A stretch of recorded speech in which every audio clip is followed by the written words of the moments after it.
On the way back from Lewis's funeral, my mom told me to start packing. She waited until the day before we left to tell Edie.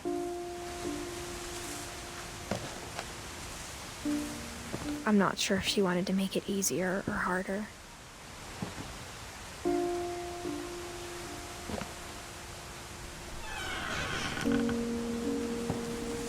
I wish we'd stayed.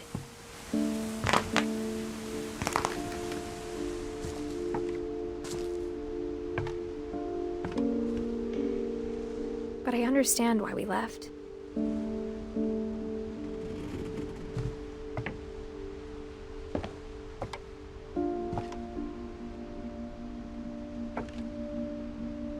My mom ended up leaving everything behind.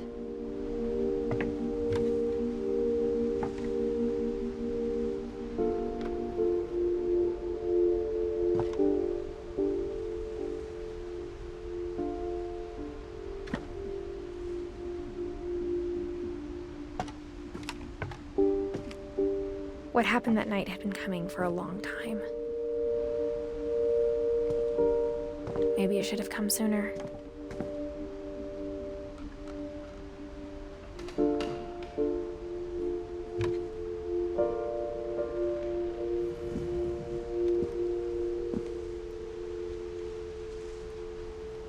But it had to end one way or another.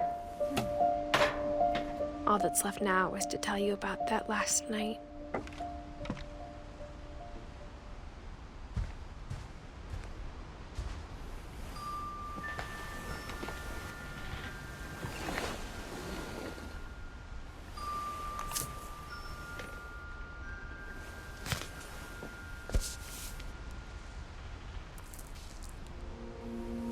That whole last day, Edie just watched us pack and didn't say a word.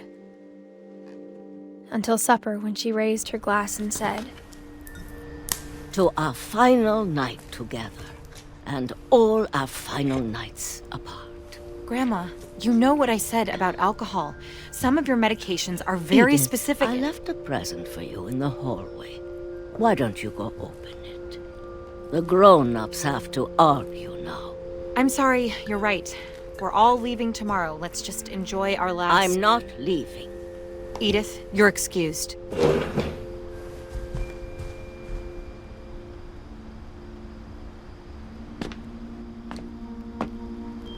The power had been shut off that morning, but Edie always had plenty of candles. When my mom sealed the library, I don't think she knew about the other entrance. Or that Edie had a key to it.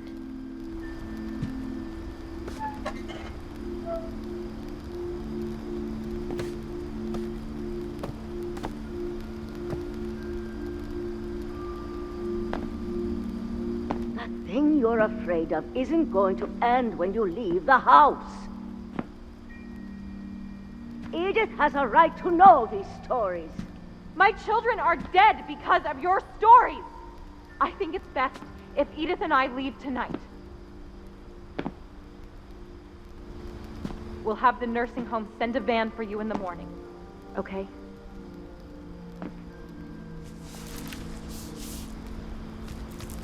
Dear Edith, there's so many stories I wish I could tell you, but there's only time for one. This is about what happened on the night you were born.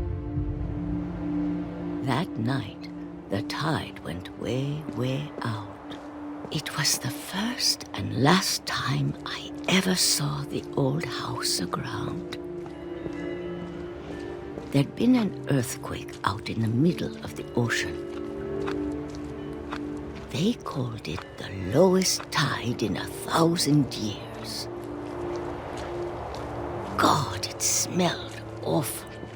You know, I've seen that house every day of my life.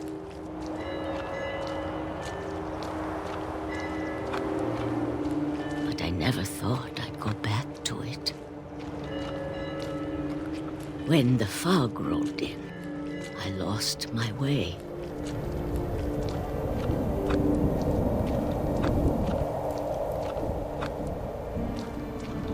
I got turned around.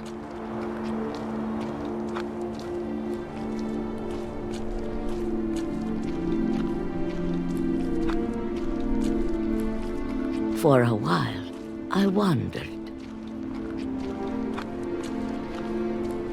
I started seeing things.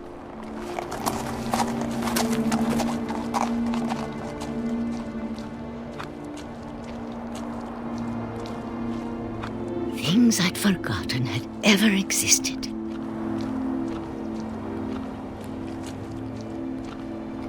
But when I saw them, they felt like old friends.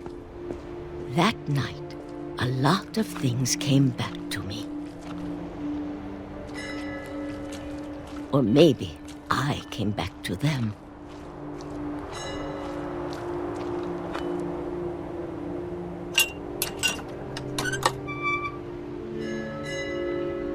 Things I can't explain, but that I need you to try and... Edith, what are you doing in here? It's mine. Edith! Mom, you're gonna rip it! Let go! I kicked and screamed, but Mom dragged me to the car.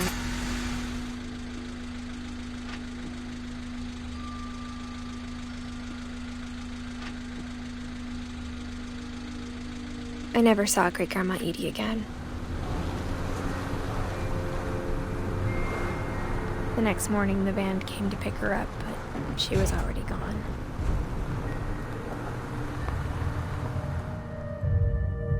After that, we moved around a lot.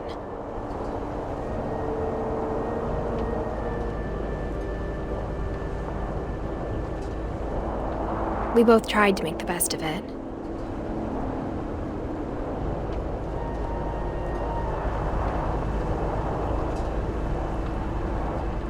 A few years went by.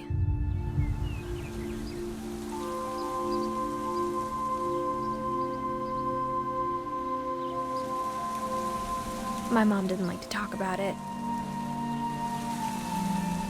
but she started getting sick a lot. The rest happened pretty quickly. She got better for a while,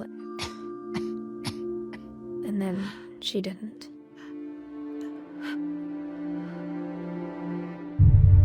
And then I was alone.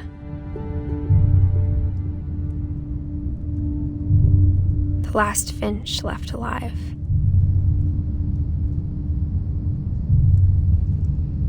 Until I found out about you.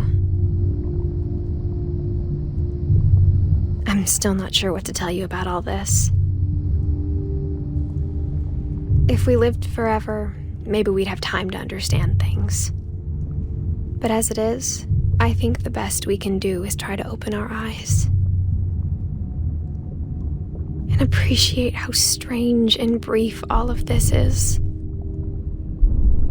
This journal was supposed to be for you. But now I hope you'll never see it. I just want to meet you and tell you all these stories myself. But I guess if you're reading this now, things didn't work out that way.